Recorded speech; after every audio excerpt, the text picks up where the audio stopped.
Fala pessoal, como é que vocês estão? Espero que esteja ótimo. Tem um tempinho que eu estou preparando esse estudo, estou ansioso para trazê-lo para vocês. Já tem mais ou menos uns 2 meses que eu estou trabalhando nele. Hoje o tema de hoje é esse aí, ó. Escatologia, os 3 julgamentos. CP tem 3 julgamentos? Mas CP, você falou que ia falar de céu e inferno. E é mesmo. Só que o assunto de céu e inferno é tão grande que eu decidi dividir em duas partes, tá? Eu vou falar na terceira parte, eu vou falar, né, do céu e o inferno como é hoje, e no fim da série, no fim da escatologia, a gente vai falar do que vai acontecer com o céu e o inferno, tá bom? Então, muito obrigado para você que está assistindo aí esse vídeo, seja bem-vindo, tá? Esse aqui é um vídeo que eu trago aqui porque Deus me fala muito em meu coração para trazer essa série, porque as pessoas têm esquecido de escatologia, as pessoas esquecem que vai acontecer no futuro, e eu tenho alertado através dessa série os próximos capítulos do cristão, o que está por vir através de escatologia. E hoje nós vamos falar do que é o julgamento, como o julgamento vai atuar e como é o processo do julgamento. Muita gente engana sobre o julgamento, entende o julgamento de forma incorreta. E hoje eu vou explicar a versão bíblica. Queria lembrá-los também que esse assunto é um pouquinho longo, por isso eu vou deixar aqui embaixo uma legenda para você mudar rapidamente para aquele ponto que você mais quer assistir. Queria lembrá-lo também que esse assunto é muito polêmico, e você pode até não concordar com minha visão, tá? É natural, ninguém concorda com todo mundo às vezes, mas eu peço que respeite, tá? Porque deu bastante trabalho e eu estudei e orei muito antes de trazer esse vídeo para vocês, tá bom? Então venha comigo que vou falar um pouquinho. Então o tema de hoje, como eu disse, é Escatologia, capítulo 2, os 3 julgamentos. Então vem com o papai que você vai aprender muita coisa hoje. Como diz a Bíblia em Romanos 14, 12 e 13, diz: assim, cada um de nós prestará contas a si mesmo, a Deus. Então, tudo que nós fizermos, tudo, nada vai ficar de fora. Tudo que fizermos, seja para o bem ou para o mal, vamos prestar contas a Deus. Aqui você percebe que tem uma imagem muito bonita, onde Deus, ele anota, né? Não sei se é literalmente, mas tudo é registrado num grande livro que é chamado o Livro da Vida. Você vê como é que é esse livro? Então vem cá comigo, ó. O Livro da Vida é um livro onde tudo que acontece com qualquer pessoa no planeta é anotado, né, neste livro, certo? E neste livro, todas as nossas ações, seja boa ou ruim, são registradas ali. Em determinado momento, Deus vai fazer um balanço. Se nossas ações elas são para o mal, que são guiadas pelo Satanás, ou se as nossas ações são guiadas por Deus. Então, neste balanço, Deus vai decidir se ele vai riscar ou a gente vai continuar com o nosso nome no livro da vida, tá? Então, se ele decidir que o nosso nome vai ser riscado, imediatamente nós já teremos a nossa vida ceifada, ou seja, nossa alma já está condenada. Então é por isso que é muito importante vocês estudarem escatologia, entenderem o que a gente precisa fazer para ser salvo, tá? E quando a Bíblia diz lá em Apocalipse 20:15, aquele que não for achado escrito no livro da vida, ele será lançado no lago de fogo, é literalmente isso, porque para você ser encontrado por Cristo e para você ter uma vida transformada e receber a salvação, você precisa ser uma nova criatura, mudar a sua vida e deixar os velhos hábitos do pecado e se render a Jesus Cristo. Aí o seu nome não será mais riscado, o seu nome será tingido com um azul celeste, que Deus vai marcar o seu nome e o seu nome ficará escrito no livro da vida. E é isso que eu desejo para você, meu irmão, que você tenha o seu nome escrito no livro da vida. Mas para ter esse nome escrito no livro da vida, é preciso ter alguns entendimentos. Para você entender, quando nós morremos, nossas almas não ficam vagando, tá?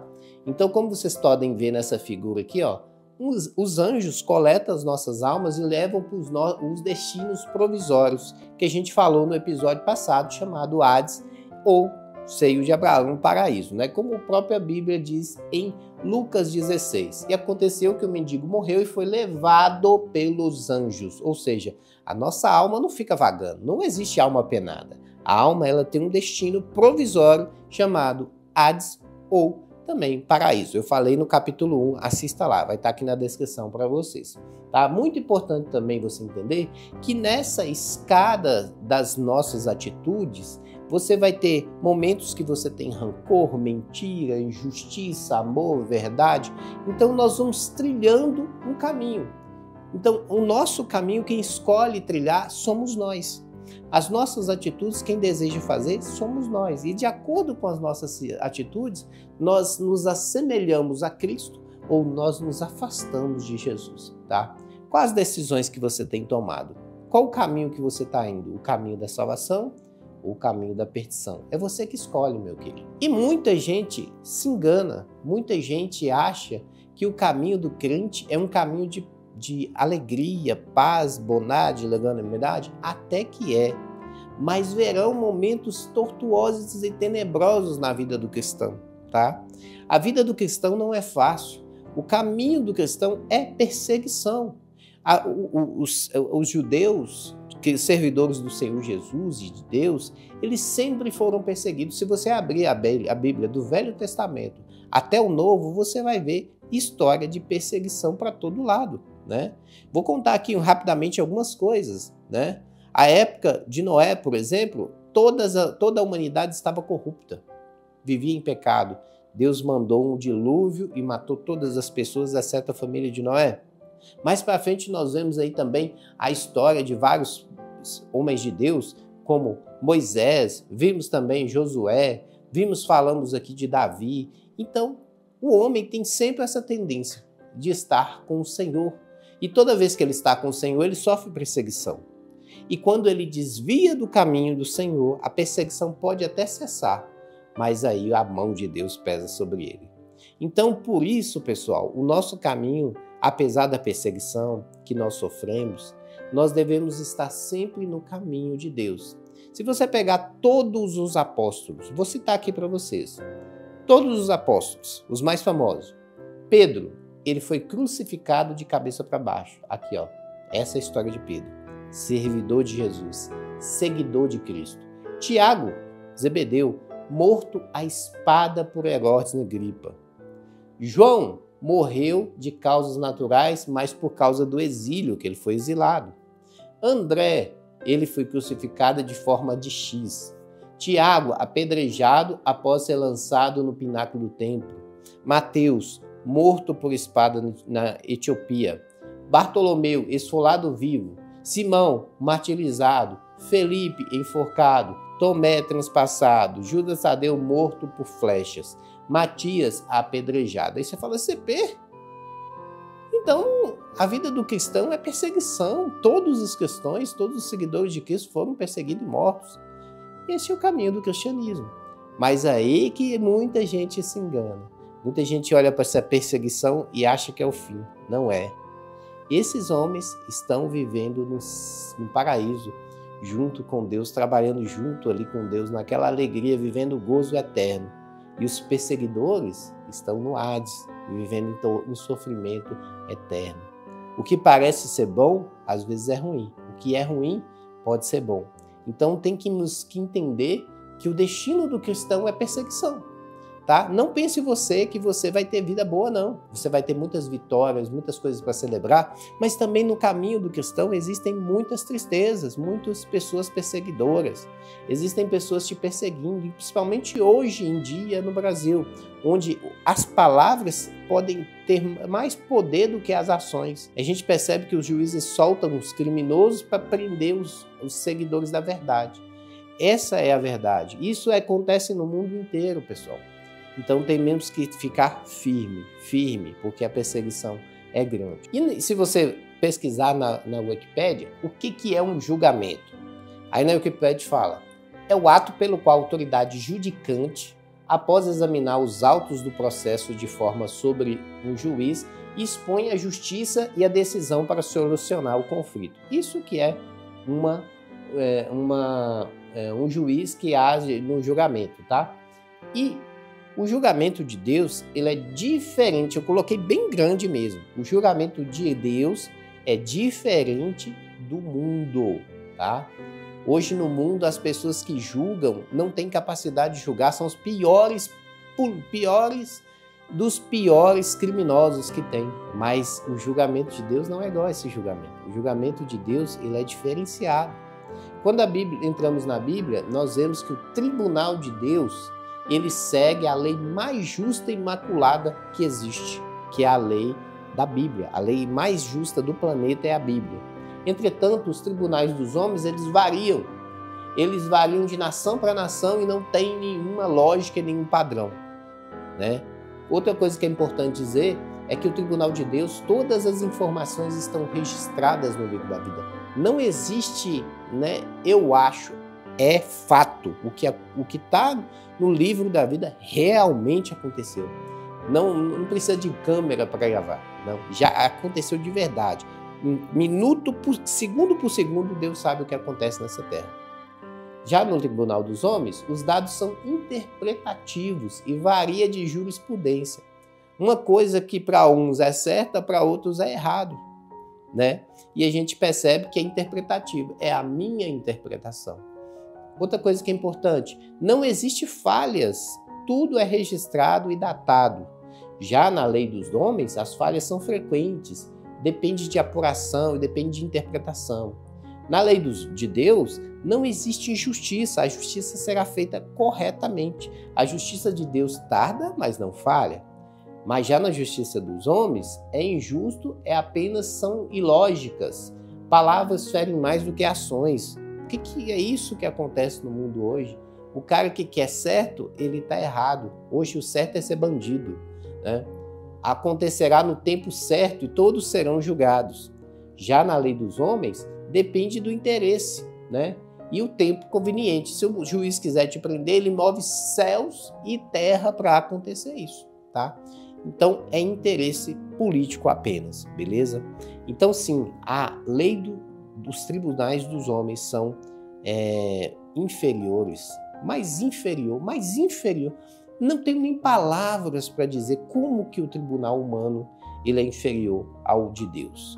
Nem beira o início da razão, nem beira o que Deus é de pureza e maravilhosa graça. Por isso, você que é cristão, não se preocupe com as leis dos homens. Você pode seguir as leis dos homens e seguir, mas no momento que a lei do homem te obrigar a pecar, você tem que seguir a lei de Deus. Mesmo que isso te custe um alto preço, como custou para os apóstolos. E aí que está a diferença de um verdadeiro cristão como um cristão meia-boca. Porque o cristão meia-boca, ele abandona a sua fé para seguir os propósitos mundanos. E um cristão de verdade, ele segue Jesus independente da circunstância. Continuando, pessoal, quem é o juiz e o advogado? Antes de falar sobre isso, o tribunal de Deus não é exatamente igual o do humano, onde lá você tem a figura lá do juiz, tem um advogado de defesa, o advogado... Não é bem assim, tá? Pode até parecer, na Bíblia usa essas figuras para a gente entender como é que funciona. Na verdade, o julgamento de Deus ele é um pouco mais complexo. Ele inicia enquanto estamos vivos aqui e ele vai até a eternidade, tá? E a gente vai explicar para vocês que existem 3 fases do julgamento de Deus, né? Mas, resumidamente, né, o próprio Jesus falou sobre isso, né? Ele disse lá em Hebreus 12, 23, né? A igreja dos primogênitos cujos nomes estão escritos nos céus, vocês chegaram a Deus, juiz de todos os homens. Então, quem é o juiz verdadeiro de todos os homens é o próprio Deus. Mas fala também que Jesus Cristo é o nosso advogado. Como diz em 1 João 2,1, né? Alguém pecar, temos um advogado que defende nossas causas diante do Pai. E esse advogado, ele age em vida, tá? No momento que nós pecamos e pedimos perdão ao Senhor, né, intercede pela nossa causa, naquele momento, a Deus, tá? Então, ele é nosso advogado. O próprio Deus, o próprio Jesus é o nosso advogado. Mas na alma, não vai ser assim que vai funcionar. Jesus intercede enquanto estamos vivos, tá? Lá, quando tiver só a nossa alma, vai funcionar de uma outra forma, que a gente vai explicar para vocês aí também, beleza? Outra coisa que as pessoas entendem errado, muita gente acha que Satanás é o advogado de acusação, né? Algumas séries, né, como por exemplo o filme do Alto da Compadecida, que é um filme muito engraçado, mas lá na frente ele fala que Satanás é o advogado de acusação. Não é. Satanás não é advogado de acusação. Satanás, ele acusa as pessoas na terra, vivos, tá? Então, Satanás também vai ser um réu. Então, quando você lê lá na palavra em Apocalipse 12, 10, diz, né? Porque foi lançado para a terra o acusador de nossos irmãos. Ou seja, Satanás acusa os vivos, né? E ele, né, naquele dia, acusa de noite e de dia. Mas diz também, lá no texto de Mateus 25, né? Fora daqui, malditos, para o fogo eterno preparado para o diabo e seus anjos. Ou seja, Satanás, ele não é advogado de almas. Ele não é advogado de acusação de almas. Ele não é acusador de almas. Ele é um réu, também que vai sentar na cadeira dos réus para ser julgado. Ele acusa as pessoas aqui, nessa terra, enquanto estamos vivos. Essa que é uma coisa importante. Porque muita gente acha assim que quando nós morrermos, a nossa alma vai ter o advogado de acusação, que é o diabo. E Jesus é o advogado de defesa. E Deus é o juiz. Não é assim, tá bom? O Satanás, ele não é advogado de acusação. Ele é o réu. Ele vai ser também julgado. Bacana? Outra coisa importante, o julgamento de Deus, ele é superior a qualquer coisa, a qualquer outro julgamento que existe, né? Às vezes a gente olha para Brasília e fica achando que esse julgamento não entende, mas o julgamento de Deus é superior a tudo. Isso para Deus não é nada, tá? Então o julgamento de Deus, ele é muito superior, como a própria Bíblia diz em 1 Coríntios 5, 12, 13. Deus julgará os de fora, portanto, elimine o mal do meio de vocês. O que ele está falando? O que Deus está falando? Não fique julgando uns aos outros, tire de vocês o pecado, tire do grupo de vocês o pecado, porque eu vou julgar o de fora, tá? Todas as pessoas que não estão no cerco dos cristãos vão ser julgadas por Deus. Todos os juízes, Supremo Tribunal, né, deputados, senadores, presidente, médicos, advogados, qualquer um vai ser julgado por Deus. Mas nós devemos julgar a nós mesmos também para ver se estamos no caminho, porque Deus vai nos julgar também, beleza? Agora, sobre almas. As almas, somente Deus vai julgar, tá? Então, somente aquele que deu a lei é juiz. E somente ele tem o poder de salvar ou destruir. Então, quem salva ou destrói é Deus. Como diz em Tiago 4,12. Também diz que somente Deus é quem julga. Ele decide quem se levantará e quem cairá. E além disso, Deus julga também quem viverá e quem não morrerá. Deus também julga, né, quem prosperará e quem mendigará. Deus também julga, né, quem será uma autoridade e quem não será. É Deus que julga todas essas ações, tá? Ele julga coisas terrenas e coisas celestes. Ele é o eterno juiz, tá? Como diz Salmo 75, 7 e 8. Mas Jesus nos ensina a julgarmos a nós mesmos. Onde que está escrito isso? Se você ler lá no 1 Coríntios 11, 7 e 29, diz: devemos julgar as nossas atitudes para participar da ceia do Senhor.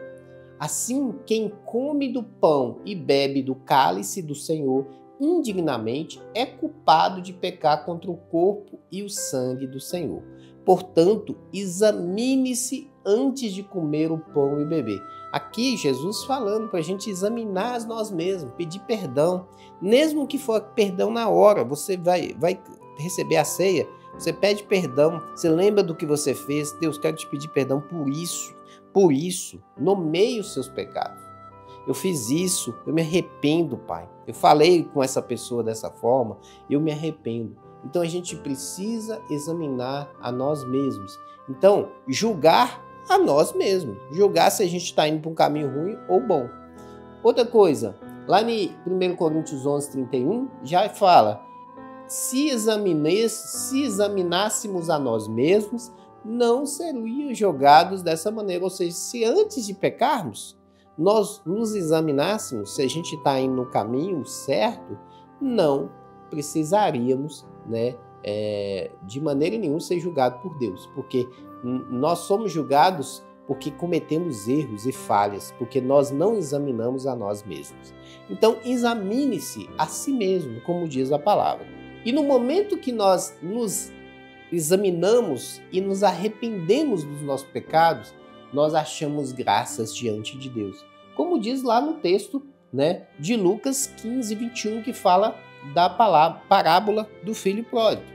E o filho disse: Pai, pequei contra Deus e diante do Senhor. Já não sou digno de ser chamado seu filho. Normalmente a gente se arrepende na dor. Quando a gente sofre uma perda, quando a gente sofre alguma coisa, alguma doença, algum problema, aí nós caímos a si e aí nós nos arrependemos. Foi o caso do filho pródigo, que tinha bênçãos e riquezas dos pais, mas pediu tudo que ele tinha e foi embora. Mas quando ele chegou no mundo e conheceu seus falsos amigos, ele viu que tinha perdido tudo e ainda estava comendo com os porcos. E aí ele lembrou da casa do pai dele, que os teus servos dele não passavam fome.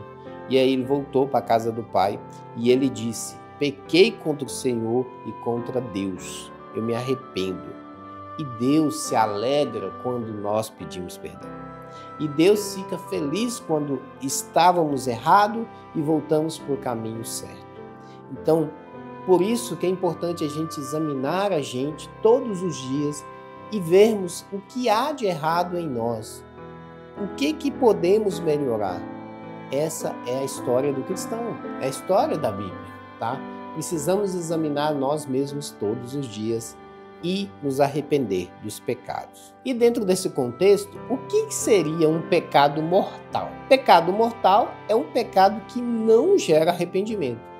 O pecado mortal é aquele pecado quando você olha e sente prazer dele e não está nem aí. Mas no momento que você compreende que aquele pecado ele é problema para você, que você fez errado, esse pecado gerou um arrependimento. O perigo é quando ele não gera arrependimento, quando você vive no pecado e não se torna uma nova criatura, quando você não se importa em se arrepender. Por isso, precisamos nos arrepender dos nossos pecados. Precisamos pedir a Deus graça e perdão por aquilo que a gente fez de errado. Contra nós mesmos, contra nossos familiares, nossas pessoas e nosso próximo. É muito importante pedir perdão pelos nossos pecados e nos arrependermos, tá? Porque no momento que nos arrependemos, reconhecemos que o nosso pecado ele é falho e nos leva à morte. No momento que nós não nos arrependemos do nosso pecado, esse pecado é chamado de pecado mortal, porque ele pode te levar para o inferno. Agora a pergunta que muita gente pode fazer: CP, o homem pode julgar outro homem? Eu posso julgar outra pessoa? É um tema muito interessante, né? Nós vamos falar sobre isso então. Beleza, então, podemos julgar as pessoas? Como você lá lê em Mateus 7:1-2 diz: não julgueis para que não sejam julgados, porque com o juízo que julgares, sereis julgados, tá? Aqui nós estamos falando de um julgamento hipócrita. É aquele julgamento que você quer se achar melhor do que o outro, tá bom? Mas tem um julgamento que Deus pede para a gente fazer. Aqui, Salmos 1:2 diz: feliz aquele que não segue o conselho do perverso, não se detém no caminho dos pecadores. Espera aí, para eu saber se o cara é perverso ou pecador, eu preciso julgá-lo, entendeu? Então, nesse caso, nós julgamos que aquela situação, aquele caminho, ele não é bom para nós. Nós não estamos julgando a pessoa, nós estamos julgando a situação, o pecado, tá bom? Então, nesse sentido, nós podemos sim julgar. Você olha para uma pessoa, vê ela bêbada, caindo no chão, né? Você está olhando para ela com misericórdia, porém você está julgando que aquilo não é um caminho bom para você, tá? Você está julgando a situação. Por isso que a Bíblia fala: não se detenha no caminho dos perversos e na roda dos escarnecedores. Amém? Aí fica a dúvida, né? CP, de um lado fala que não podemos julgar ninguém, né? Não julgueis para não ser julgado. E do outro fala que a gente não senta na roda dos escarnecedores, ou seja, eu estou julgando a pessoa que ela é escarnecedora. Então, eu posso ou não posso julgar uma pessoa? Então, nós vamos falar sobre isso aqui nesse vídeo de hoje. Primeiramente, Deus permite que julguemos os vivos? Sim, Ele próprio instituiu isso. Lá na palavra dele, em Deuteronômio 16, 17 e 20, ele fala, né? Cada um conforme o dom de sua mão, conforme a bênção do Senhor teu Deus, que tiver dado. Juiz e oficiais porás. Ele está falando, ponha juízes e oficiais em todas as suas cidades que o Senhor teu Deus te der. Deus sabia que ia precisar de pessoas, líderes e juízes para julgar o povo. Ele sabia disso, porque o povo peca, né? Mas só que ele aconselhou esses juízes como eles deveriam se comportar. Não torcerá o juízo, não fará acepção de pessoas. Os juízes de hoje, ele torce o juízo? Ele muda a lei? Ele torna a lei para o que ele quer? Os juízes de hoje fazem acepção de pessoa? Nem receberá empreitas, né? Portanto, os seus olhos sejam sábios e perverter as palavras dos justos, né? Então, agir com sabedoria. A justiça, somente a justiça seguirás. Então, o juiz, ele deve seguir somente a justiça, o que é certo e correto. No momento que o juiz se corrompe, ele torna as ações dele pessoais. Ele quer que um réu pague porque ele quer. Ele quer que uma coisa seja crime e a outra não. A decisão é dele, né? Ele não age por justiça, né? Então, hoje, no nosso país, funciona assim. O bandido é solto e quem fala palavras para Deus é preso ou até morto, né? É assim que funciona. Um rapaz recentemente foi assassinado, né? E muita gente aplaudindo o assassino. Entendeu? Então, é assim que funciona. Mas só que para Deus, a justiça dele é eterna. A justiça dele é a correta. É o que a Bíblia diz, tá? Então, para mim, um juiz que não segue a justiça, ele nem deveria ser um juiz, tá? Não merece estar ali naquele sentido, tá bom? Então, Deus, ele permite que haja juízes, mas ele coloca cláusulas importantes para ser seguidas. Então, na verdade, o que Deus permite a gente fazer não é julgar pessoas, porque julgar pessoas é tarefa de Deus. O que ele permite julgar são comportamentos. Então, o que Deus permite a gente julgar é comportamento, as atitudes, as condutas.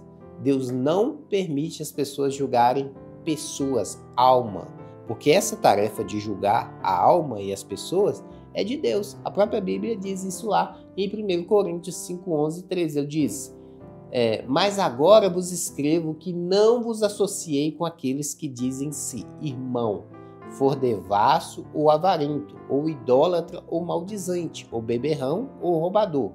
Com tal, nem ainda comais. Mas Deus julga os que estão de fora, tirai por de dentro de vós esse iníquo. Ou seja, Deus está falando de atitudes, de comportamentos. Então, nós devemos tirar esses comportamentos do nosso meio, tá? E não conviver com essas pessoas que têm esse comportamento. Porque quem vai julgar elas é Deus. Então, Deus pede para a gente julgar os comportamentos. Importante entender isso aí. Outra coisa importante, não detém na roda dos escarnecedores. Ele fala isso, né? Bem-aventurado o homem que não anda segundo o conselho do ímpio e nem se detém no caminho dos pecadores, tá? Tá lá em Salmos 1:1. Então, quando a pessoa chegar para você e te falar uma coisa errada, você não detém a isso, você não fica preso a isso, tá? Porque você segue o caminho da justiça. Bem-aventurado que segue o caminho da justiça, tá? Então, quando nós julgamos alguém, nós devemos julgar as atitudes do que ele está falando, se é certo ou errado. A pessoa chegou para você, cara, vamos ali na festa, vamos ficar a noite toda, pegar as menininhas. Isso é errado. O cristão não deve fazer isso. Você está julgando atitudes. Cara, vamos ali, vamos bater naquela pessoa que ela é muito chata e tal. Isso é errado. Você está julgando atitudes, né? E não a pessoa, tá bom? Então, é muito importante entender que Deus nos permite julgar atitudes, ok? Bom, o julgamento não é algo ruim, não é. pode ser uma forma de ajudar uma pessoa a melhorar e mudar a sua vida, como diz Ezequiel 3,18, né? Quando eu disse ao ímpio, você certamente morrerá, você não avisar nada e disser para divertir o seu caminho, para salvar a sua vida, esse ímpio morrerá por sua maldade, mas você será responsável. Então, quando nós avisamos o ímpio do erro, ele vai provavelmente ter a chance de sair daquele erro. Muitas pessoas nem sabem que aquilo é errado, porque não são avisadas. Então, na hora que a gente avisa do caminho mal de uma pessoa, ela tem a chance de mudar aquele comportamento. Diz mais, permite que o ofensor receba perdão e que lhe o perdão e o que o ofendido libere o perdão. Então, gera reconciliação. Seja bondoso, compassivo uns para com os outros, perdoando-se mutuamente, assim como Deus perdoou vocês em Cristo. Então, devemos perdoar e liberar perdão. Um dia tive uma discussão com uma colega de trabalho e a gente ficou meio brigado, né? E aí aquele trem estava me incomodando o coração e eu tentei aproximar dela, ela não deixou. Ela estava com a cara fechada, né? Aí um belo dia ela voltou e conversou comigo, me abraçou, me pediu perdão e eu pedi perdão para ela. Como aquilo me aliviou, como eu estava querendo descarregar aquele aliviar. Então, é tão bom a gente liberar perdão. E aí eu voltei à amizade, conversar novamente com ela, tá bom? É muito bom a gente se reconciliar. Quando a gente julga as nossas atitudes, a gente pode ser melhorado e melhorar nas suas atitudes através do julgamento. Por isso, o julgamento não é uma coisa ruim. Ele é muito bom e pode nos fazer evoluir e fazer mudar as nossas atitudes que muitas das vezes são erradas. Como eu disse para você, nós julgamos comportamento, mas tem alguns pilares do julgamento. Quais são os pilares do julgamento? São 3. Amor, equidade e situação. Tá, CP, o que é cada um deles? Amor. O objetivo principal do julgamento tem que ser melhorar o estado atual da pessoa. Se você vai julgar uma situação e você quer melhorar o estado atual da pessoa, esse julgamento é um julgamento que está indo de encontro ao que a Bíblia diz, né? O que não pode é você julgar a pessoa porque você se acha melhor do que ela. Não é. Nós somos todos pecadores. Mas no momento que eu olho para aquela pessoa e olho a situação que ela está envolvida e vejo que aquele caminho que ela está seguindo não é bom, por exemplo, eu olho para um drogado e vejo que aquele caminho que ele está seguindo não é bom, e eu levo Jesus para ele e eu tento mostrar o evangelho de Deus para ele, esse que é o julgamento de amor. Você está julgando o pecado, você está vendo a situação e você está se pondo diante daquela situação para mudar a situação da pessoa. Isso é um julgamento de amor, né? E isso acontece em todas as áreas. O cara que é alcoólatra, o cara que largou a família, o cara que é, sei lá, ele está traindo a esposa, que largou os filhos. Então, quando você olha aquela situação e se compromete a ajudar, isso é um julgamento de amor. Então, o objetivo primordial do julgamento é amor. Se não for amor, se for orgulho, nem comece a julgar, porque você está indo contrário ao que Deus pede, tá? O julgamento, ele tem que ter equidade, né? O que é equidade? Também somos pecadores. Nós não somos superiores a ninguém. Quando a gente estiver julgando uma situação de uma pessoa, é importante a gente entender que nós somos pecadores também, né? Muitas das vezes a gente que está na igreja, a gente fica se achando melhor do que os outros.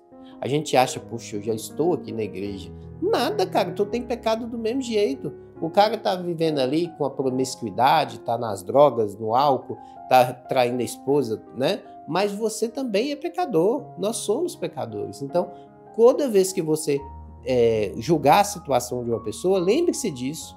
Olha, eu estou ajudando essa pessoa a melhorar. Eu não sou melhor do que ela. Né? Misericórdia de mim, como diz lá em Isaías, como diz em Isaías, né? As minhas melhores atitudes são como trapos de imundície, né? Então, eu também sou miserável pecador. Então, eu estou julgando a pessoa, mas eu entendo a equidade, que eu também sou pecador. Outra questão que é importante você entender no julgamento, a situação. só julgamos o problema e a situação, nunca julgamos a pessoa. Isso aqui é muito importante. Você não está julgando a pessoa, você está julgando o problema. Então, você olha para a pessoa, ela está, né, ali no barzinho, tomando cerveja, traindo a esposa. Você está olhando aquela situação, aquele comportamento, e você vê que aquilo é um caminho ruim. E o Espírito Santo de Deus vai te incomodar para falar: cara, o que você está fazendo aqui? Sua mulher está em casa com os filhos, e você fala do amor de Deus para aquela pessoa, pede ela para mudar. Você está julgando o problema, a situação, e não está julgando a pessoa. Então, toda vez que você estiver nesses 3 pilares do julgamento, você está diante do que Deus pede: amor, equidade e situação. Então, nunca julgamos a pessoa, julgamos a situação. Nunca esqueçamos que nós não somos melhores que ninguém. E terceira coisa, temos que julgar em amor, querendo o bem do próximo, querendo que o próximo melhore. Em todas as situações onde Jesus julgou o erro da pessoa, ele queria o bem do próximo, ele queria que o próximo melhorasse. Pode ler lá no Velho Testamento e no Novo Testamento, é o mesmo princípio. Tá, agora a gente vai falar um pouquinho dos julgamentos em si, tá? Já falei muita coisa de julgamento, mas hoje eu quero falar dos julgamentos em si. Quem serão os réus do julgamento? Vai ser todo mundo que vai ser julgado? Né? Porque Deus julga tudo. Deus julga uma pedra, Deus julga um mar, ele julga o ar, ele julga tudo. Né? Deus julga o mar? Sim. Deus olha para o mar e vê que ele está muito revolto. Ele está julgando que o mar está revolto. Então vou acalmar o mar. Então Deus julga todas as criaturas, ele julga, tá? Mas dentro das criaturas vívidas que Deus criou, tem 3 que eu queria comentar hoje aqui, que é muito importante, que seria os anjos, né? Nós humanos, né? Mas quem vai ser julgado mesmo são os pecadores, tá?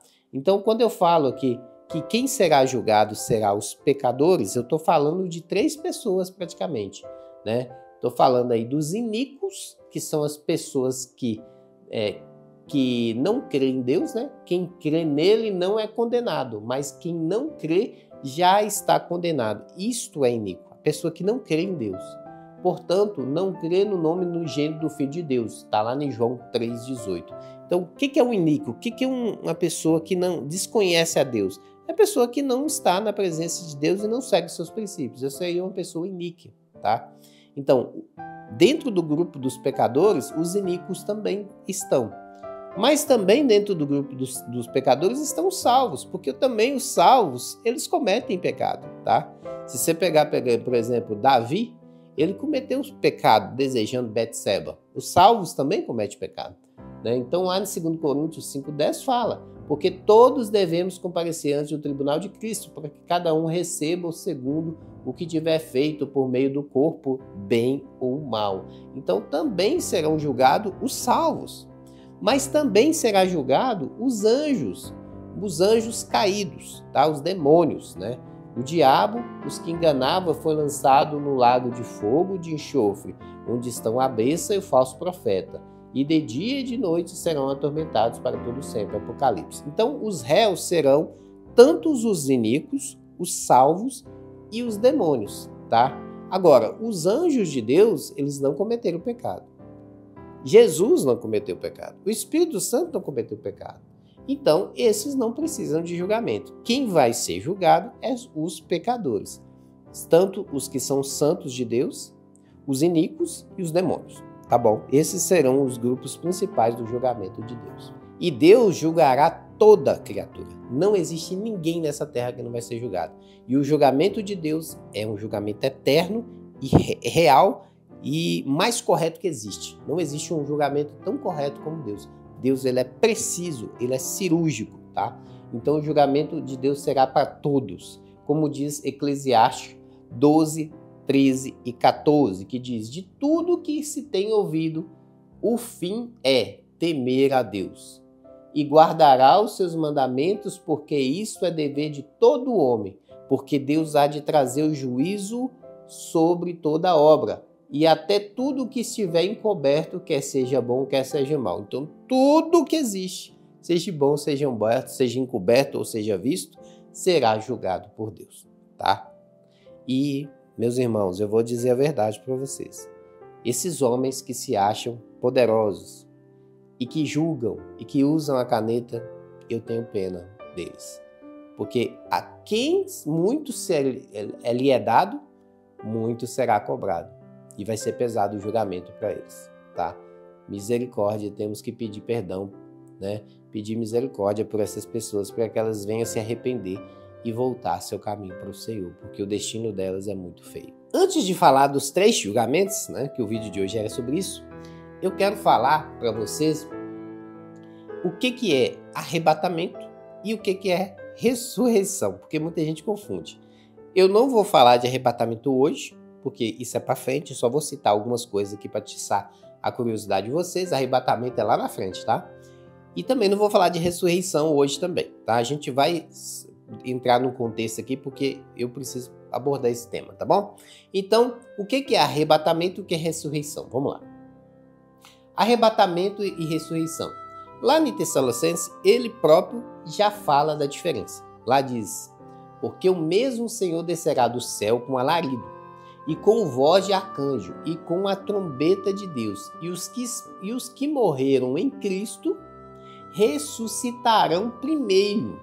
Depois, os que ficarmos vivos seremos arrebatados. Então, o que é arrebatamento e ressurreição? E ressurreição é para os mortos, e arrebatamento é para os vivos. Se você lê o Velho Testamento, você sabe que existem algumas pessoas que foram arrebatadas vivas, né? Então, arrebatamento, os vivos subirão sem morrer. Já aconteceu, por exemplo, com Enoque e com Elias. Lá em Gênesis 5:24 fala de Enoque e 2 Reis 2:11 fala de Elias. O corpo, ele é transformado automaticamente, tá? Já na ressurreição é diferente. Na ressurreição, os mortos, eles são revividos, o corpo dos mortos são revividos, independente do jeito que ele morreu. Pode ter sido de afogamento, matado por animal, morto a tiro, a facada, não importa. O corpo dele, que estava um pó, ele vai ser ressuscitado, vai ser revivido e vai ser automaticamente transformado num corpo diferente, um corpo transformado parecido com o corpo de Jesus. Tanto o corpo dos arrebatados será um corpo transformado, quanto dos corpos da ressurreição. A diferença da ressurreição e arrebatamento é que arrebatamento é para os vivos e ressurreição é para os mortos. Tá, CP, e o que isso tem a ver com o tema do julgamento? Vamos lá, vocês vão entender. Bom, existem algumas interpretações bíblicas do julgamento, tá? A interpretação mais conhecida aí de muitos dos amelinistas e de outras pessoas de outras igrejas que não são amelinistas, eles creem no julgamento único, ou seja, vai ter um julgamento final e uma ressurreição final, só uma, tá?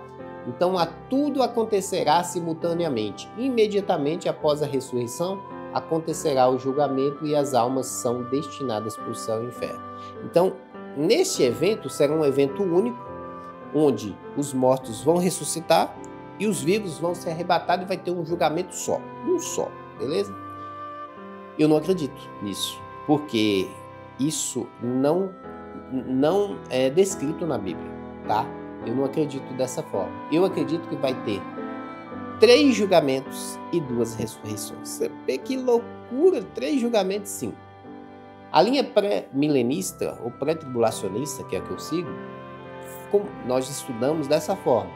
Teremos, então, 2 ressurreições. A primeira ressurreição é dos salvos. Como diz lá no texto que a gente leu, os salvos serão ressuscitados ao mesmo tempo que os vivos serão arrebatados. Então, nós vamos ter 2 ressurreições e nós vamos ter 3 julgamentos, tá? Nós vamos ter uma ressurreição dos salvos e nós vamos ter um julgamento dos crentes. Então, imediatamente vai ter essa ressurreição e vai ser julgado. Eu já vou comentar com detalhes esse julgamento, tá? São 3 julgamentos. Então, esse primeiro julgamento é para os salvos. Depois disso, pessoal, nós vamos ter mais um julgamento. Esse julgamento é só para os vivos, né? Aqui era dos salvos, aqui é só dos vivos. Então, esse julgamento dos vivos vai acontecer depois que acabar a tribulação. A gente vai falar sobre ele agora. Segura aí. E o terceiro julgamento né? E a segunda ressurreição é para os ímpios, que vai acontecer lá no final de todas as coisas. Então, nessa visão, nós temos então 2 ressurreições e 3 julgamentos. Eu não entendi nada. Calma, que eu vou desmiuçar isso aí, vocês vão entender, tá bom? Primeira coisa, quais são as 2 ressurreições que nós vamos ter? A primeira, ela vai acontecer junto com o arrebatamento, assim que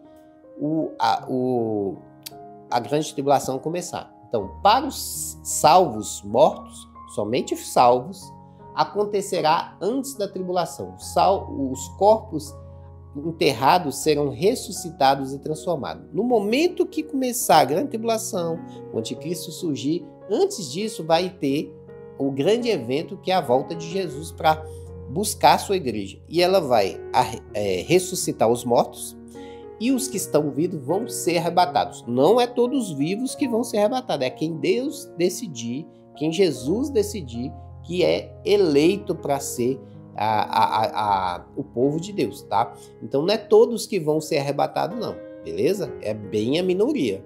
E a ressurreição dos salvos, então todas as pessoas que morreram aí na história. Nós já temos 6.000 anos que estamos nessa terra. 4.000 anos antes de Cristo, mais 2.000 anos depois de Cristo. Então 6.000 anos de pessoas mortas que são salvas, que são seguidoras de Deus, vão ressuscitar nesse momento. É a primeira ressurreição. Já a segunda ressurreição vai ser a ressurreição dos ímpios, das pessoas que são más. Ela não acontece no mesmo período da primeira ressurreição. A primeira ressurreição vai acontecer antes da tribulação, antes da grande tribulação. A segunda vai acontecer no fim de todas as coisas, muito, muito depois da primeira. Ela vai acontecer no final de tudo, lá depois do milênio, tá? Depois de ter passado mais de 1.000 anos, essa ressurreição vai acontecer. Essa ressurreição, ela é para os ímpios, todas as pessoas ímpias que morreram há mais de 7.000 anos, porque vai passar o milênio ainda, né? Então, todas as pessoas que morreram na história, todas vão ser ressuscitadas no final de todas as coisas. Essa ressurreição é para os ímpios mortos. Ela acontecerá após o milênio e a libertação de Satanás. Os corpos ressuscitados vão ser ressuscitados para o julgamento, ou seja, elas não vão ficar aqui na terra. Ressuscitou os ímpios, os perversos,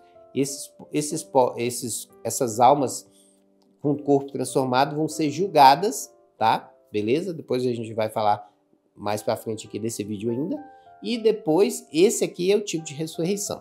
Então, se você ler lá no versículo de João 5,29, diz: e os que fizeram o bem sairão para a ressurreição da vida, e os que fizeram o mal para a ressurreição da condenação. Então, são 2 ressurreições.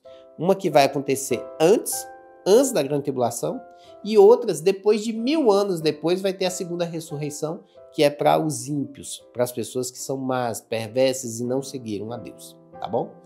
Espero que tenha dado para entender. Agora nós vamos falar, já falei das ressurreições, nós vamos falar dos 3 julgamentos. Bom, então vamos lá falar dos 3 julgamentos, começando do primeiro, tá? Então, recapitulando, o julgamento ele existe, ele acontece na terra, ele acontece na volta de Cristo, ele vai acontecer depois, no futuro e na eternidade, beleza? O julgamento será 3 julgamentos e as ressurreições serão 2. Uma ressurreição dos salvos e outra ressurreição dos ímpios. Tranquilo, beleza? A primeira ressurreição dos salvos vai acontecer junto com o arrebatamento, que a gente vai falar mais detalhes lá na parte de arrebatamento. Agora eu quero falar dos 3 julgamentos, para você deixar bem claro para você. Vamos lá, vamos falar do primeiro julgamento então. Esse primeiro julgamento, ele é conhecido como julgamento, como tribunal de Cristo. Então esse julgamento, ele é chamado de tribunal de Cristo. Por quê? Porque será o próprio Jesus Cristo que vai arrebatar e vai ressuscitar as pessoas e vai levar ela para ser julgada. Por isso que é chamado de tribunal de Cristo. Esse é o primeiro julgamento, tá? A frase que determina esse julgamento é muito conhecida: boas atitudes geram boas recompensas, tá? E vocês vão entender isso aqui, inclusive tem polêmica para discutir aqui, tá? Então vamos lá.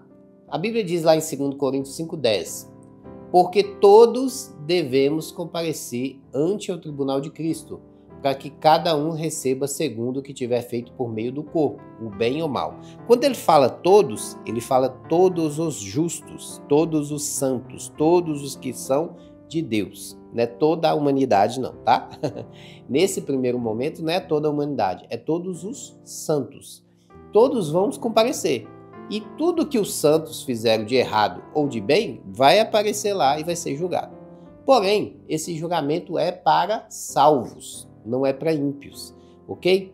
Nesse julgamento, é muito importante que ele é um tribunal para crentes salvos. Ele vai ser feito tanto com todas as pessoas ressuscitadas. Quando eu falo ressuscitados, todos que morreram até os 6.000 anos para trás. Todos que morreram nesses 6.000 anos salvos serão julgados por Jesus. E também os que estiverem vivos foram arrebatados, tá? Beleza? Então, todo mundo que for salvo vai ser julgado nesse tribunal de Cristo. Esse tribunal de Cristo, ele ocorrerá dentro do período da grande tribulação na Terra. Enquanto a tribulação estiver acontecendo na Terra aqui, que é um período de 7 anos, mais para frente a gente vai falar sobre isso, enquanto ela estiver acontecendo, esse julgamento está acontecendo. Por quê? Aí muita gente pergunta sempre, por que não pode ser feito imediato? Por que tem que esperar esses 7 anos? Porque alguém pode ser que morrer aqui na grande tribulação, pode se arrepender do pecado. Ele pode aceitar Jesus e aí ele vai direto para esse julgamento, tá bom? Então, as pessoas que morrerem durante a grande tribulação servindo a Deus, elas vão ir direto para esse julgamento também, beleza? Por isso que ele acontece durante os 7 anos. Esse julgamento não é para condenar, e sim para estipular galardão. Você vê o que é galardão? Segura que nós vamos falar. Haverá posições hierárquicas de acordo com o galardão recebido. Essas posições serão atribuídas durante o milênio no reino de Cristo. Até o copo d'água dado será recompensado no céu. Isso aí é o texto de Mateus 10,42 que fala: cara, até um copo d'água se dá para uma pessoa que está precisando, você vai ser recompensado no céu. Quando a gente fala de recompensa no céu, as pessoas não entendem. Aí fala assim, nossa, CP, mas eu já estou no céu, que recompensa eu vou ter? Galardões, tá? E o que é galardões? Galardões, a gente vai explicar, são posições no milênio, que a gente vai explicar que é uma outra fase de escatologia, beleza? Então, essa é uma imagem aqui muito interessante que tenta entrar numa polêmica que vocês vão entender. Nós temos um caminho.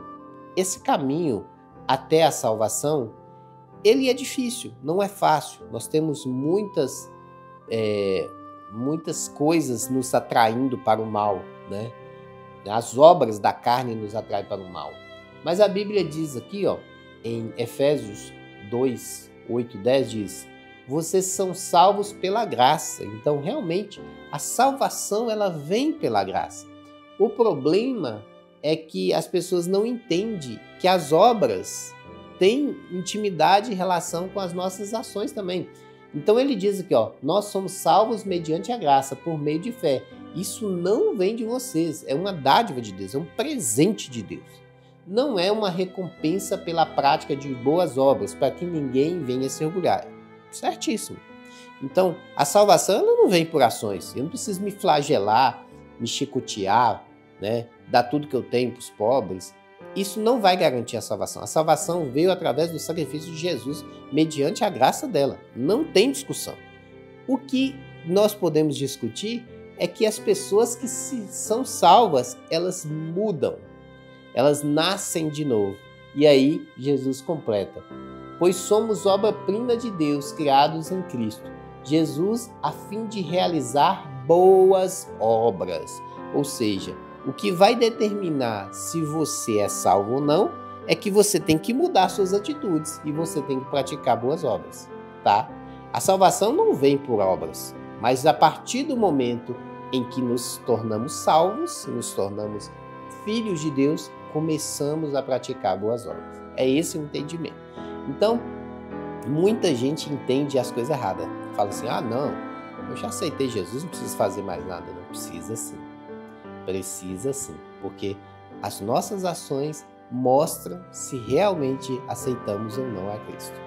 Então, a Bíblia diz aqui também que a fé ela é acompanhada de obras, né? Se você ler aqui no verso, né, de Tiago 2:18 ou 22, ele fala sobre isso, né? Quanta insensatez! Vocês não entendem que a fé sem obras é inútil?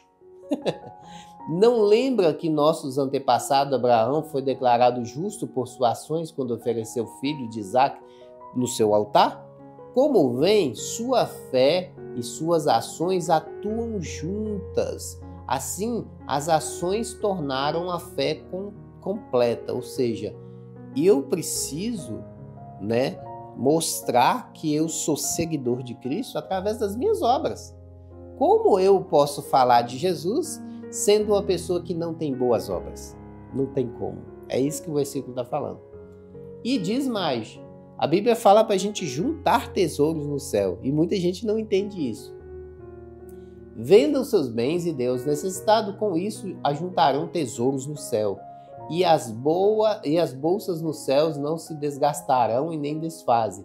O seu tesouro estará seguro. Jesus não está falando de vender tudo que você tem e dar para as pessoas. Ele está falando de você juntar tesouros, fazer com que suas atitudes sejam boas aqui na terra. Faça o bem ao próximo, que ajude as pessoas. Porque cada vez que fazemos isso, nós juntamos um tesouro no céu, tá? Beleza? Mas você pergunta, o que é esse tesouro?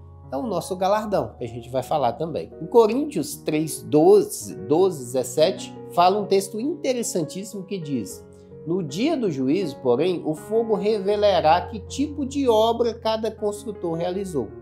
E o fogo mostrará se a obra tem algum valor. Se ela sobreviver, o construtor receberá recompensa. Se ela queimar, o construtor sofrerá grande prejuízo. Vocês não entendem que são o templo de Deus e que o Espírito de Deus habita em vocês? Deus destruirá quem destruir o seu templo. Então aqui você percebe nessa figura, nessa imagem, algo interessante. Onde tem palha e madeira, essa palha e madeira se queima facilmente e vai virar cinza. Entretanto, onde tem joias preciosas, esse calor ainda vai purificar ainda mais essas joias. Então, quais são os tipos de atitude que você tem? Você tem atitude de madeira e palha? Ou você tem atitudes de pedras preciosas? É isso que esse texto está falando. Descrevendo um pouco melhor, esse texto está falando do tribunal de Cristo, literalmente. Então, madeira, feno, palha, são coisas que queimam, são atitudes que queimam, né? Então, quando ela vai para o fogo, ela vira cinza. Entretanto, se você tiver atitudes, ouro, prata e pedras preciosas, quando ela vai para o fogo, ela é purificada e vira uma joia ainda mais pura e mais bonita, né? Então, qual é o tipo de atitude que você está tendo? Você está tendo atitudes que são atitudes banais, pecados banais, ou você tem atitudes eternas? Essas atitudes preciosas, elas serão recompensadas através dos galardões, tá bom? Ah, CP, mas não tem isso na Bíblia, não? Tem não? Vamos lá, vamos ler esse versículo junto comigo aqui, que diz: eu sou a videira verdadeira, o meu pai é o lavrador. Todo ramo que estando em mim não dá fruto, ele corta. Todo ramo que dá fruto, ele poda, para que produza ainda mais. Vocês já foram limpos pela mensagem que lhe dei. Permanecer em mim e permanecerei em vocês. Pois assim como o ramo não pode produzir fruto, se não estiver na videira, vocês também não poderão produzir frutos, a menos que permaneçam em mim. Quem não permanecer em mim é jogado fora, tá? Então é bem simples de entender isso. Essa videira aqui é Jesus. Deus, ele é o lavrador, a pessoa que cuida dessa videira. É ele que cuida da videira. Quando Deus vem cuidando da videira e ele nota que a videira está murcha, não está dando fruto, está ineficiente, ele, corta fora. Então, atitudes inúteis é cortada da videira. Não tenha dúvida. Pessoas que não querem seguir Jesus, elas são cortadas, são lançadas fora, tá? E elas serão queimadas, ou seja, as pessoas que não seguem Jesus, elas são cortadas da videira e lançadas no fogo. Já as pessoas que seguem Jesus e dão frutos, e quando fala fruto, são pessoas que multiplicam, que levam o evangelho para as outras e que fazem o evangelho de Deus crescer, isso é frutificar, né? Elas são ainda mais podadas e crescem ainda mais, né? Então, essa que é a videira. Então, sim, pessoal, as nossas atitudes demonstram quem nós somos. As nossas atitudes, as nossas obras, elas demonstram se a gente serve Deus ou não. E as nossas obras terão premiações, que chama galardões, tá? Posição no milênio, que é os galardões. Então, o que é esse galardão, CP? Então, tudo que eu faço de bem aqui, de bom, principalmente o amor ao próximo, ele vai ser presenteado, nós vamos ser beneficiados. Então, todas as ações, todos os tesouros, todas as boas ações que fazemos na terra vai ser, né, sim, premiadas, tá? Então, como que vai ser esses prêmios? Através dos galardões. E o que é galardão? Né? Quando você lê, o julgamento define a posição do milênio, ou seja, lá no julgamento do trono de Cristo, o que vai definir? Em que posição você vai ficar no milênio, tá? Você vai ser um líder que vai cuidar de pessoas? Que tipo de líder que você tá? Jesus vai ser o rei supremo, porém ele vai precisar de líderes para administrar esse reino milenar. Então, esse galardão é isso, a posição que você vai ocupar no milênio. É muito importante você entender isso. O amor é a medida para a liderança. Os maiores líderes são os líderes que mais amam, ao contrário do que acontece hoje na Terra, né? Os líderes perversos dessa Terra são os que mais avançam. Mas aqui no reino milenar, não. Os líderes que mais amam, as pessoas que mais cuidam dos outros, elas serão maiores líderes, né? Outra coisa, Jesus será o líder supremo, porém, os maiores líderes serão os maiores servos, tá? Então, é muito importante entender isso. Então, o galardão que você está falando, né? Esse julgamento de posição de galardão, isso é o trono de Deus que vai julgar. É o próprio Cristo que vai julgar. É isso mesmo. Então, só para recapitular, todas as nossas ações que nós fazemos na nossa terra serão julgadas, né? E as ações más também, tá? Esse julgamento dos salvos, né, será chamado de tribunal de Cristo, porque é Cristo que faz esse julgamento. E nesse julgamento, as nossas ações serão presenteadas. Boas ações serão presenteadas através dos galardões, tá? E esses galardões serão determinados durante o milênio. Que posição nós vamos ocupar dentro do milênio, tá? Basicamente é isso. Tá, entendi, CP. Então quer dizer que o primeiro julgamento é o julgamento dos salvos, vai acontecer para aqueles que são fiéis durante, né, assim que iniciar a grande tribulação, os salvos serão julgados por Cristo e vai ser presenteado por galardões. É isso aí. Agora, o que é o segundo julgamento? O segundo julgamento é o julgamento das nações. Ele é um pouquinho... muita gente tem dificuldade de entender esse julgamento, mas ele é bem tranquilo.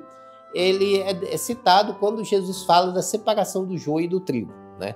Quando você vê aquela palavra do joio e do trigo, é literalmente Deus falando do julgamento das nações, tá? E como será esse julgamento das nações? Mateus 13, né, 28 e 30 fala sobre isso, né? Um inimigo fez isso, respondeu o agricultor. Devemos arrancar o joio? Perguntou os servos. Não, respondeu ele. Se tirarem o joio, pode acontecer de arrancarem também o trigo. Deixe os dois crescerem juntos até a colheita. Então direi aos ceifeiros que separem o joio, amarrem em feixes e o queimem, e depois guarde o trigo no celeiro. É literalmente isso aqui que está falando. Pessoas boas e pessoas ruins convivendo juntas, uma parecida com a outra, mas no final, quando as atitudes tiverem consequência, você vai perceber quem é o joio e quem é o trigo, né? nitidamente você vai perceber quem é um e outro. O que for joio, Deus vai pegar, juntar tudo, queimar, né? E os que forem trigo, né, que foram servos de Deus, esses serão guardados no celeiro de Deus. É literalmente isso aí. Separação de um de outro, tá? Então, o que é julgamento das nações? Os povos que ficarem para a grande tribulação, então todo mundo que ficou, não foi arrebatado, ficou na terra, né? Vamos supor que o arrebatamento é hoje. Nós não subimos, ficamos. Oh Deus, por que o Senhor deixou a gente para a grande tribulação? Deus tem os propósitos dele. Nem todos os crentes subirão. CP, o que é isso?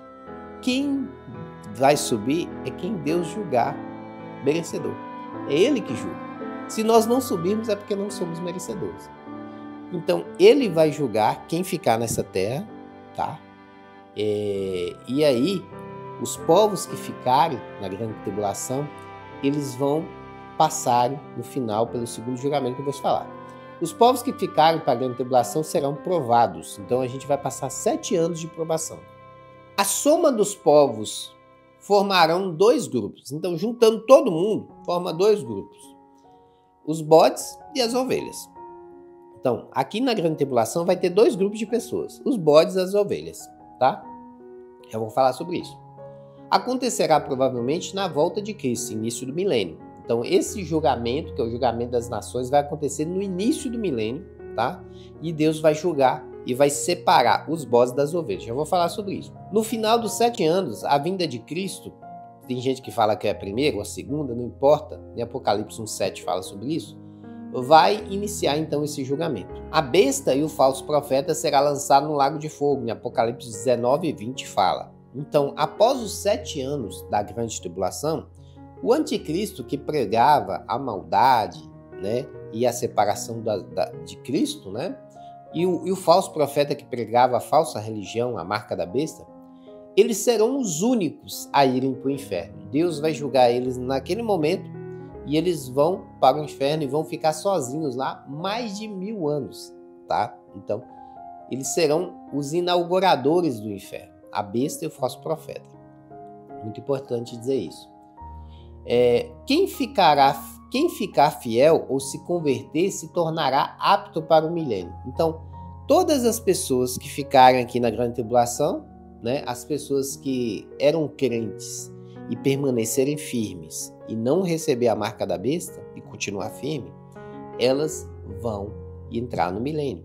As pessoas que eram iníquas, mas se converteram, aceitaram a Jesus, elas também vão ter a chance de entrar no milênio durante esse período, tá? E nesse momento, Deus vai separar os bodes, né? Os bodes serão condenados e lançados no Hades. Então, até o presente momento, né, que eu estava explicando para vocês, o primeiro julgamento era dos salvos, né? Os salvos, todos os salvos mortos, no vídeo passado eu expliquei para vocês, eles estão no paraíso.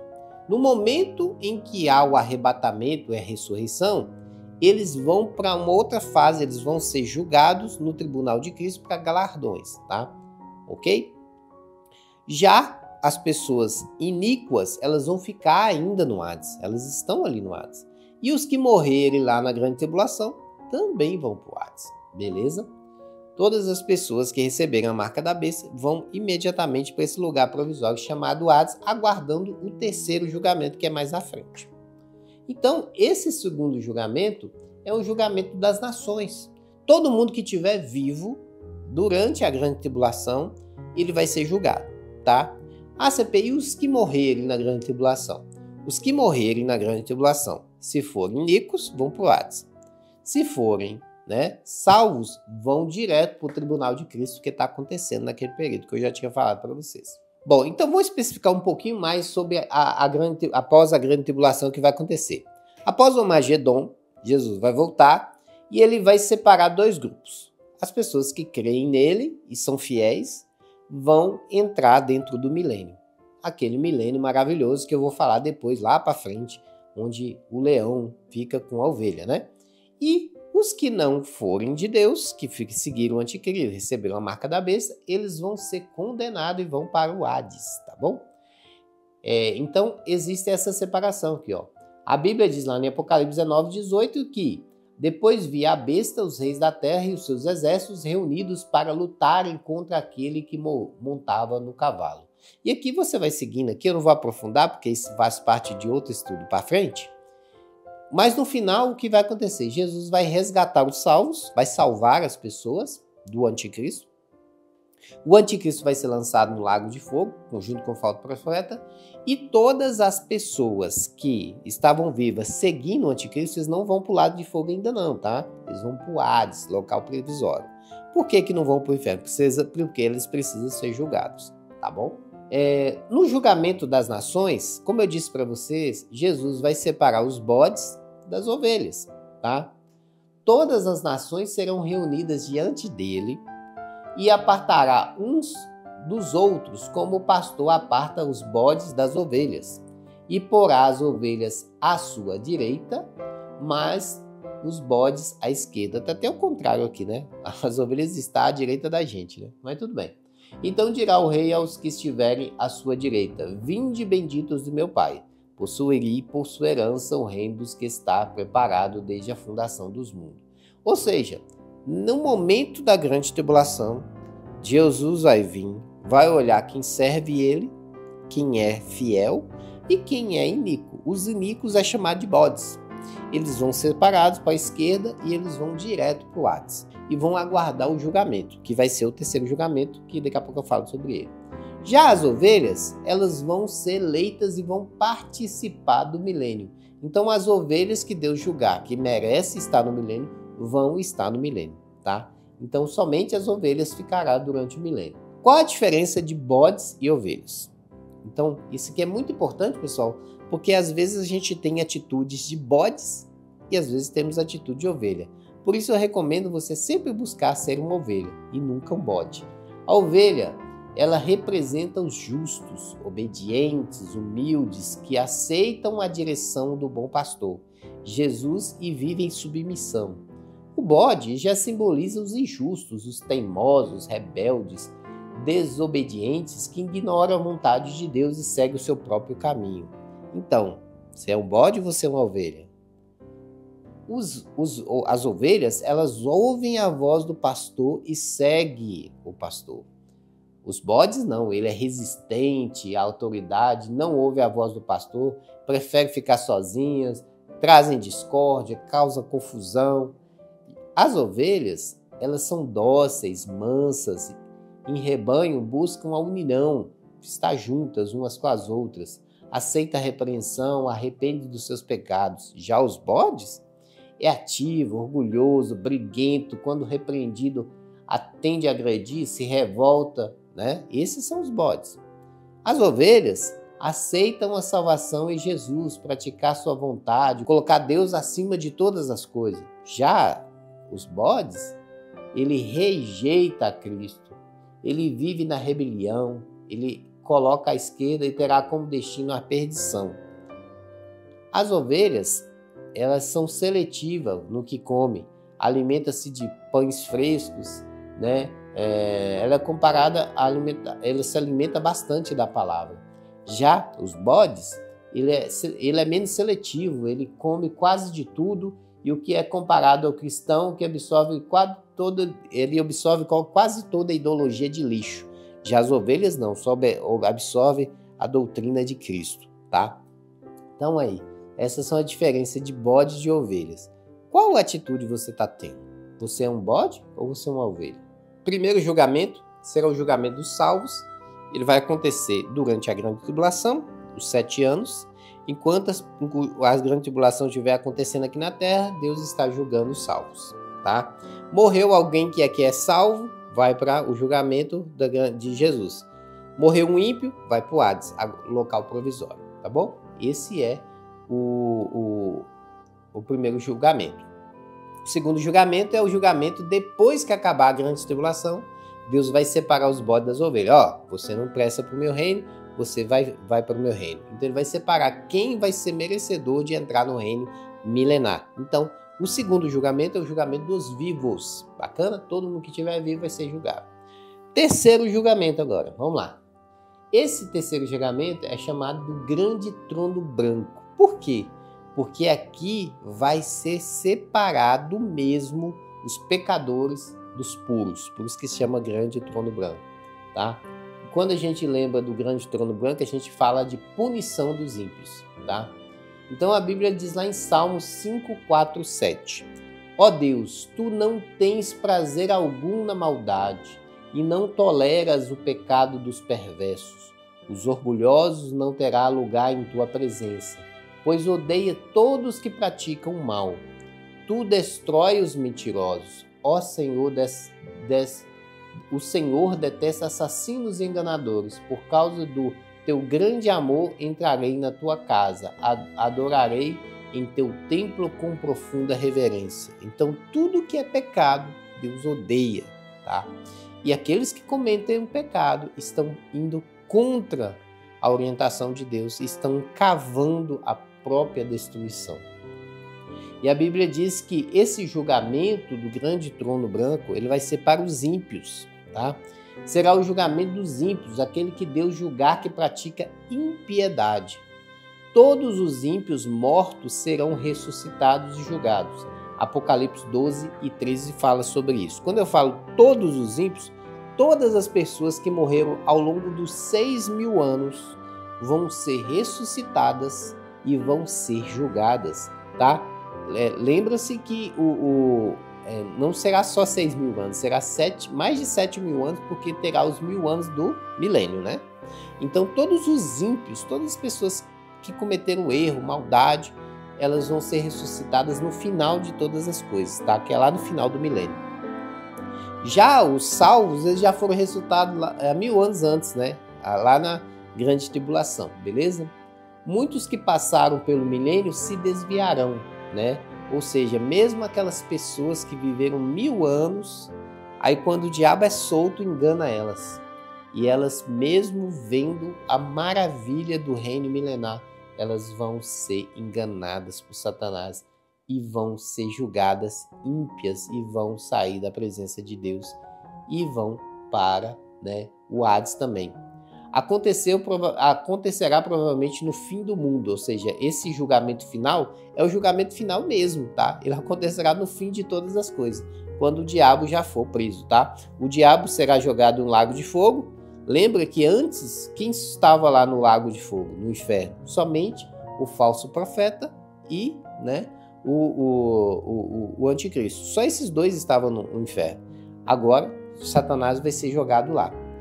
No fim de tudo, serão criados novo céu e nova terra. E aí, depois desse julgamento, será criado um novo céu e nova terra, que a gente vai falar ao longo da série de escatologia aí, tá? Então, esse julgamento, esse terceiro julgamento, não é para salvos. Não é para vivos, é só para mortos que estiverem iníquos, ou seja, mortos ímpios, pessoas más que serão julgadas. E como será esse julgamento? A Bíblia diz lá em Apocalipse 20, 11 e 15.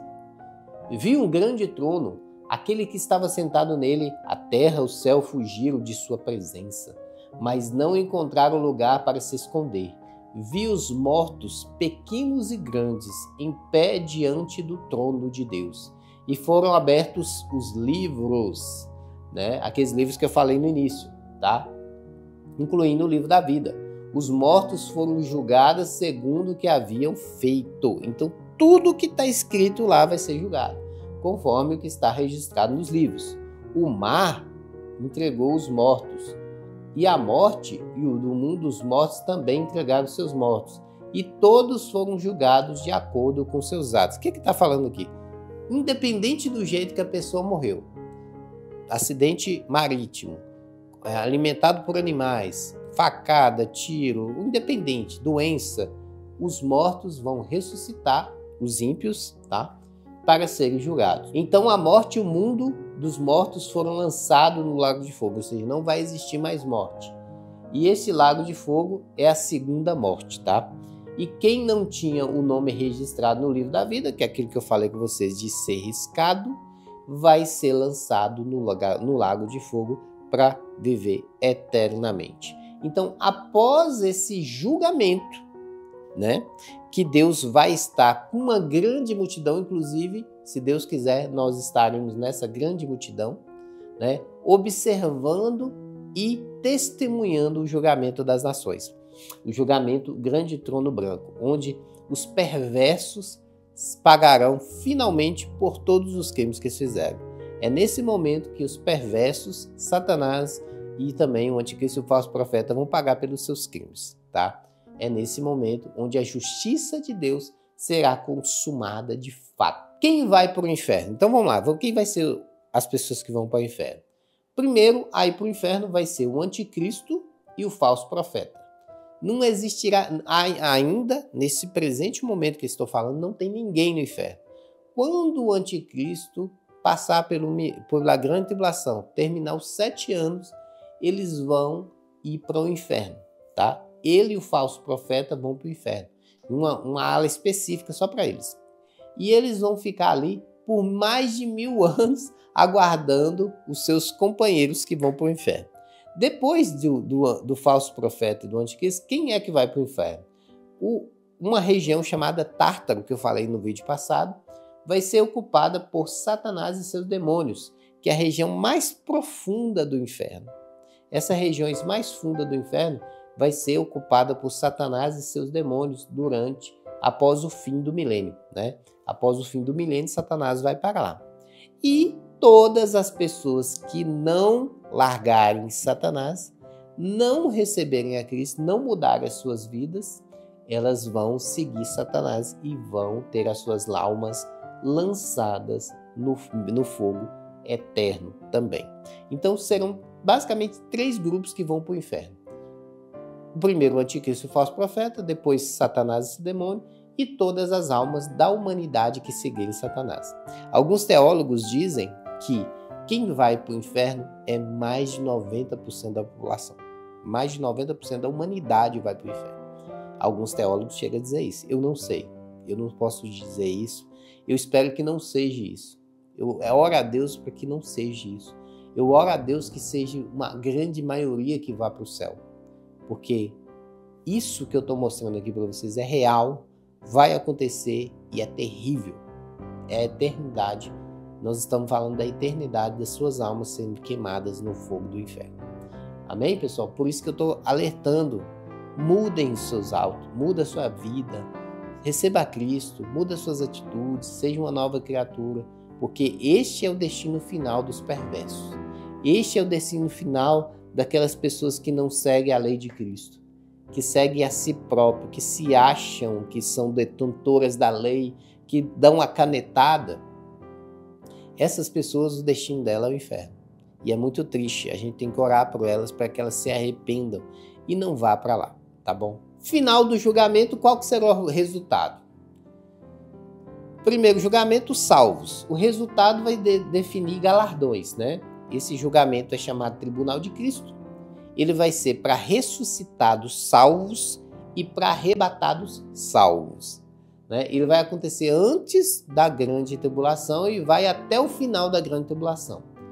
Não julga condenação, ele julga apenas galardão durante o milênio. Esse é o primeiro julgamento. O segundo julgamento é o julgamento dos vivos. Ele vai acontecer assim que acabar a grande tribulação. Esse julgamento dos vivos é chamado de julgamento das nações. Ele separará o bode das ovelhas. Se considerado digno, vai para o milênio. Se julgado ímpio, vai para o Hades, aguardar o terceiro julgamento. Ou seja, as pessoas que forem Jesus, considerar dignas, elas vão entrar no milênio. As que não forem consideradas dignas, elas vão morrer, vai direto para o Hades, tá? Aguardar o terceiro julgamento. E o terceiro julgamento é o julgamento dos ímpios, né? Chamado trono branco. Ele vai acontecer após o milênio, já no final de todas as coisas, tá? E as almas dos ímpios serão julgadas juntamente com os anjos caídos. Vai ser um julgamento. E aí todas as pessoas, nós estaremos lá, né, os salvos, vendo esse julgamento, tá? Esse julgamento final. E as almas dos ímpios, elas serão lançadas no lago de fogo após esse julgamento. Elas estavam no Hades, agora elas vão literalmente para o inferno. Por isso que eu mostrei aqueles 3 grupos ali que estarão no inferno, tá bom? Bom, agora eu vou mostrar um pouquinho de como é a cronologia que está acontecendo. Atualmente nós estamos vivendo a era da igreja. É a era que nós pregamos o evangelho, nós falamos para as pessoas mudarem suas vidas, se converterem. É nesse momento que nós estamos falando do amor de Deus, tá? Depois desse momento vai iniciar um momento chamado Grande Tribulação. Esse período de Grande Tribulação é de 7 anos, tá? 3 anos e meio, 3 anos e meio, que a gente vai falar mais para frente aí, tá? Bom, depois da Grande Tribulação vai iniciar o milênio, um período de 1000 anos que Jesus vai governar essa terra. E depois do milênio vai vir a eternidade. Satanás vai ser solto e com ele vai levar um monte de gente que vai cair na lábia dele, tá? Então, a cronologia bíblica é isso aí. Atualmente nós não estamos na Grande Tribulação, nós estamos vivendo a era da igreja. Vai iniciar, está próximo de acontecer, a Grande Tribulação, tá? A Grande Tribulação, um período de 7 anos, onde vai ter o anticristo, o falso profeta, que a gente vai falar mais para frente, né? E depois desses 7 anos vai iniciar o milênio, tá? Como que vai ficar os 3 julgamentos? Bom, quando for iniciar a Grande Tribulação, os justos vão ser ressuscitados e as pessoas que estiverem vivas, que Deus considerar justas, vão ser arrebatadas. Neste momento vai iniciar um tribunal chamado Tribunal de Cristo. Qualquer pessoa justa que morrer durante a Grande Tribulação já vai direto para ele, tá? Por isso que ele dura 7 anos, tá? Beleza? Depois desse período, desses 7 anos, vai iniciar um milênio, 1000 anos em que Jesus vai governar. Mas antes do milênio vai ter que ter um julgamento, que é o julgamento das nações. Então Jesus vai voltar para iniciar o milênio, ele vai julgar as nações. Ó, você é bode, você é ovelha. As pessoas que consideradas ovelha, elas entram dentro do milênio. As pessoas que foram consideradas justas e santas por Deus vão entrar dentro do milênio. As que não forem, vai ser condenada, que é a grande maioria da humanidade. Elas vão para o Hades, vão morrer e vão para o Hades, tá? E depois do milênio vai ter um terceiro julgamento, porque Satanás vai ser solto, enganar um monte de gente. Diz que as pessoas que vão cair na lábia de Satanás vai ser como a areia que passa pelas mãos, ou seja, a maioria, tá? Então, as pessoas que forem enganadas por Satanás vão ser julgadas, né? E as pessoas que estiverem mortas vão ser julgadas. E esse julgamento dos ímpios é chamado de o trono branco. E depois desse período vai iniciar a eternidade, que é o novo céu e a nova terra. Então, é basicamente isso aí que é a escatologia, tá? Nós estamos vivendo antes da Grande Tribulação, tá? E Deus está dando chance para a humanidade se converter. E esses aí são os 3 julgamentos, tá? E realmente, pessoal, quando a gente olha assim, dá um pouco de medo. Dá um medo pelos nossos parentes, pelas pessoas que a gente ama. E a gente pede a Deus para que elas venham se converter, para que elas venham conhecer o Senhor Jesus e mudar as suas vidas. Porque isso aqui é real, pessoal. Nós vamos passar por isso. Eu tenho certeza que nós vamos passar por isso. Que a Bíblia deixa bem claro isso. E aí é muito importante. E o mais interessante disso tudo é o tanto de chance que Deus está te dando. Deus está te dando chance de mudar a sua vida hoje, antes de entrar na Grande Tribulação. Quando você estiver na Grande Tribulação, Deus vai te dar chance de se converter para entrar no milênio. E as pessoas que estiverem vivendo no milênio vai ter a chance de permanecer firme com o Senhor, né, para entrar na eternidade. Então, Deus é bom, longânimo e te dá várias chances de mudar. Bom, aí nós vamos falar de um outro julgamento, que é o julgamento dos anjos. Aí muita gente pergunta, nós vamos julgar os anjos? Sim, nós vamos participar do julgamento dos anjos. Está descrito lá em 1 Coríntios 6, 2, 3, que diz: não sabeis vós que os santos hão de julgar o mundo? Ora, se o mundo deve ser julgado por vós, sois porventura indignos de julgar as coisas mínimas? Não sabeis vós que haveis de julgar os anjos? Então, Jesus está falando que nós julgaremos os anjos, mas não é um julgamento assim, eu sou o juiz. Não, não é assim. Nós vamos participar do tribunal, tá bom? Beleza? Então, como é que é esse julgamento? Quais anjos que vai ser? Quando será? Então, vamos lá. Resposta. Os anjos vão ser os anjos caídos, os demônios que se rebeliaram contra Deus. Não é qualquer anjo, é os anjos caídos. E nós vamos julgar eles após o milênio. Após o milênio vai ter esse grande tribunal que vai julgar todos que são ímpios. sejam pessoas ou sejam anjos. Então vai ser o julgamento final, tá? Como será o julgamento? Teremos um corpo transformado e faremos parte da plateia gigantesca de uma grande multidão que vai assistir ao vivo esse grande julgamento, onde seremos testemunhas da glória de Deus. Maravilhoso, né? Que bênção! Que bênção será no dia em que nós vermos toda a iniquidade ser tirada da terra. Que bênção será o dia em que os justos vão ver os pecadores pagarem pelos seus crimes. Que bênção será o dia em que todos aqueles que foram mortos, perseguidos, torturados, presos, todos que receberam condenações injustas, vão ver a glória de Deus. Vão ver que Deus ele é fiel e a justiça dele é honesta e verdadeira. É nesse dia, nesse grande dia, em que nós vamos ver realmente o julgamento, o grande julgamento de Deus. Por isso, pessoal, eu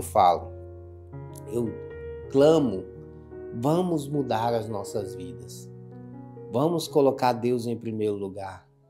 Vamos colocar Deus no centro de todas as coisas.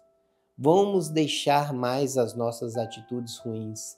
Vamos buscar ser mais atitudes boas. Vamos buscar ser mais imitadores de Deus.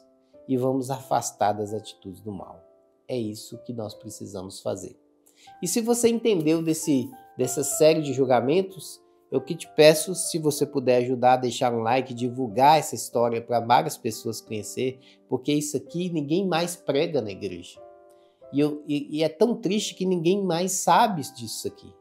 E é muito importante que você saiba o que vai acontecer, porque isso vai acontecer. Eu tenho certeza absoluta, porque a Bíblia fala sobre isso e a Bíblia não falha.